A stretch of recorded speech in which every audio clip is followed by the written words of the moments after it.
Hey guys, this is Shaun Slone, and welcome to a game called The Monster Inside. Alright, this is an indie, or not an indie game, it's a Steam game. It might be an indie game. My head pounded, ears still ringing slightly. Some of the worst nightmares I've had in years left me feeling like I'd been punched in the jaw, but just like any other day, I dragged myself to the office. Okay. Oh, I think I'm a detective in this one. There's another notice on the floor from Mayor Vanetti's office. Permits out of date, they didn't like me much and were trying to drown me in paperwork. This game is loud. It was a slow month, weeks since I'd had any real case to work on, so I passed the time pacing the office, smoking and staring at the mirror in the corner, safely covered with an old bedsheet. I don't dare look at my own reflection, I'm too afraid of what I might see, afraid someday I might have to face what I really am. The girl came in so quietly I nearly choked on my cigarette.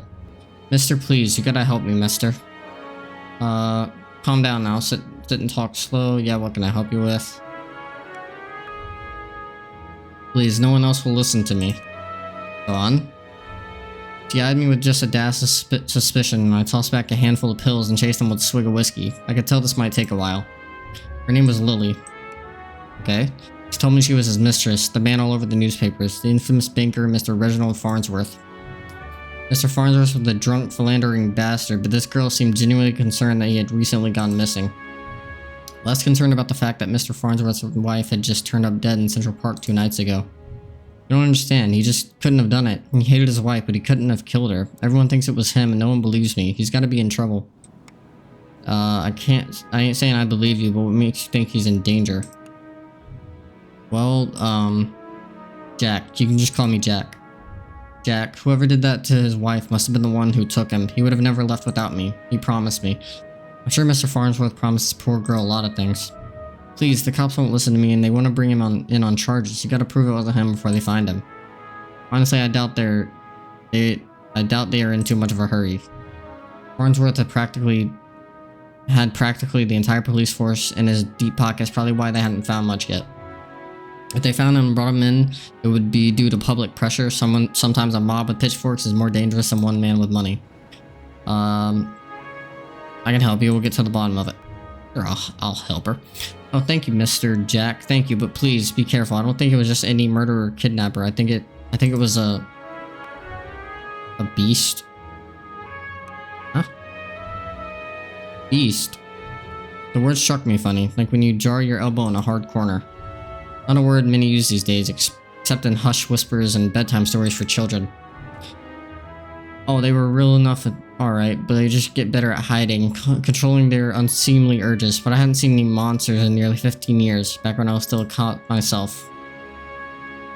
Well, I guess monsters exist here then.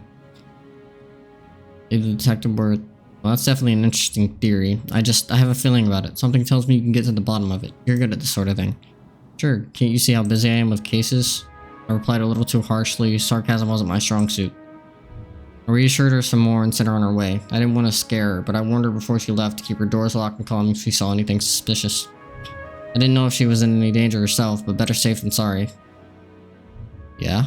That night I made my way down to Central Park. It was a long shot, but maybe there was something there the cops had missed. Alright. The scene was already picked clean by the cops days ago, but I've got a knack for finding the things others overlook. Okay, we're in a park now. Knack, more of a symptom of a condition. Other less useful symptoms I keep in check, but for the time being my keen sense of smell would come in handy. It was faint, but I could smell it before I even approached the police line. The scent was less of a thing and more of an emotion. Okay. Seduction. What? A strangely familiar smell. I expected the scene of trepidation or maybe even outright fear, but Mrs. Farnsworth seemed to have been at the height of pleasure when she left this world. Oh. Okay, so are we one of these beasts that they're talking about? One of these monsters? Because there's no way a normal human knows any of this. Brought new meaning to a crime of passion. Pushing the thought from my mind, it was time to get down to business. Okay.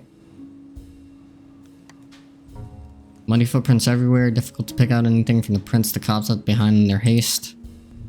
But cops don't wear $2,000 pairs of Carquinos. It looked like Mr. Farnsworth was here on that night and walked away on his own 2 feet. Okay. What else we got? A burn mark on a nearby tree caught my eye. I ran my finger along its length and felt a chill down my spine. This wasn't just any burn mark, this was the mark of an ancient magic. It's doubtful the cops would have picked up on it. Could Lily have been right? Something unnatural was at play here. Okay, well, that was no stranger to strange. After looking around for a while longer, I realized the park had given up all it was hiding from me, so I trudged back to my apartment and my head hit my pillow like it owed me money. Okay. The next morning I was reeling from another bout of ghoulish nightmares, but I tried to hide my discomfort when I saw Lily was already sitting outside my office. She waited wordlessly as I unlocked the door and ripped down another notice from the mayor's office. I motioned for her to step inside, seemingly afraid of what I might say. She finally worked up the courage to ask. So, what did you find? Not sure about beasts, but something unnatural was at play. Might be right to worry about monsters. Okay. Unnatural, how do you mean? Spells mark. Rarely seen these days, but unmistakable. Why would we keep it from her? No reason to. What does that mean? What about Reggie? Do you know where he might be? Found his footprint. Seems like he got out safely. My tone was indifferent towards her as I turned and grabbed a bottle from my desk drawer. The dryness in my throat made it difficult to swallow my meds. But you don't know where he went. Do you think the news this morning is related? What news is that? Haven't you heard? Yeah, but maybe you should know. Rough night followed by a rough morning. They found the police chief's wife dead bound by the docks. They say it happened last night. Let me guess, Chief Amato is missing too? My face might have betrayed a hint of satisfaction as she confirmed my suspicions, but it faded quickly. Amato was a shit cop and a shit chief. He was half the reason I left the force, but now his wife was dead and I had more questions than I did the day before. The gears in my head started to spin, which wasn't helped by the splitting pain at my temples. I told Lily I needed time to work and she left slightly dejected, wanting more answers than I could provide. Well, okay. That night after the cops had cleared out of the docks, I would slip down and see what I could uncover concerning Mrs. Amato's untimely demise. Alright. Cold air smelled strongly of salt and oil and... Could it be? That smell again, like someone had bottled pure arousal and used it as perfume. Jesus, what?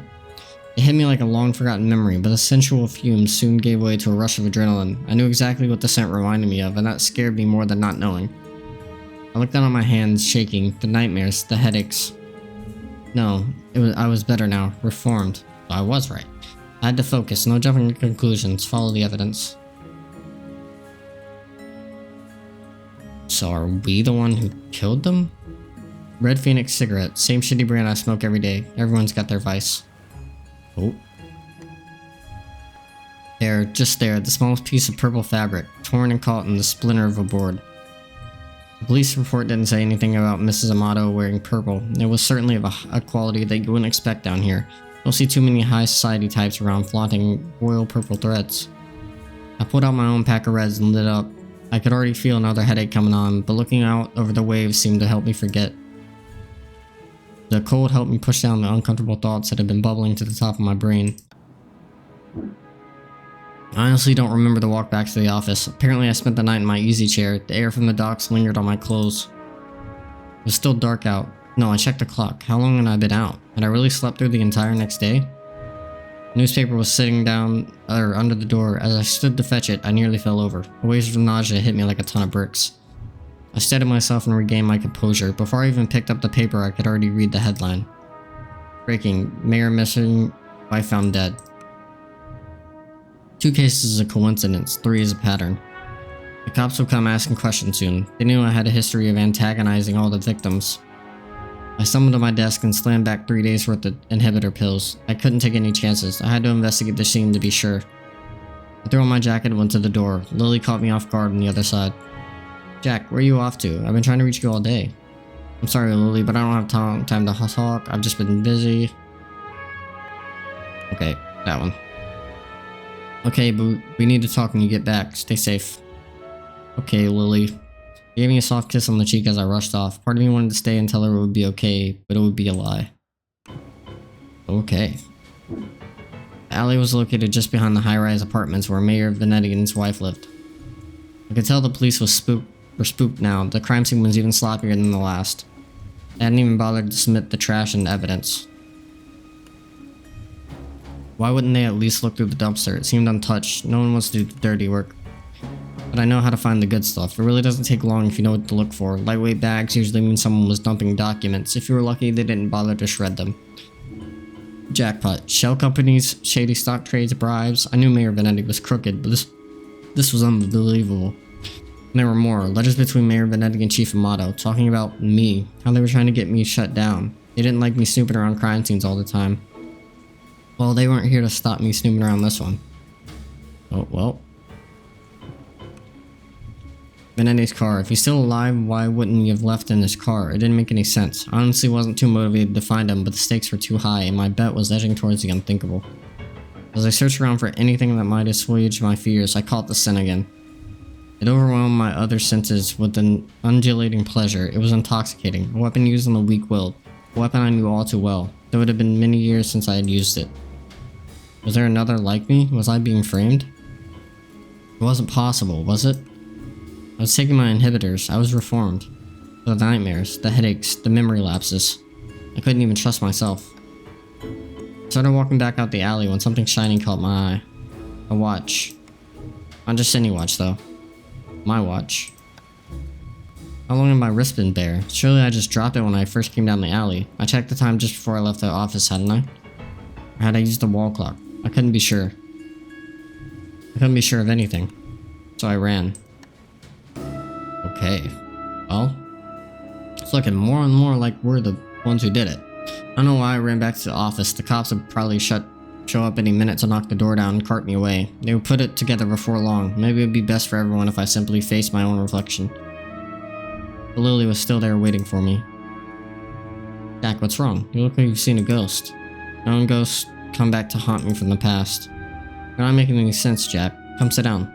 You don't understand. You're not safe around me. I took a good last look at her as I prepared to shove her out the door. I noticed she was wearing the same thing she had when she first came to my office 3 days ago. A beautiful purple dress. Odd that I hadn't really noticed before, but it made her seem out of place, out of time.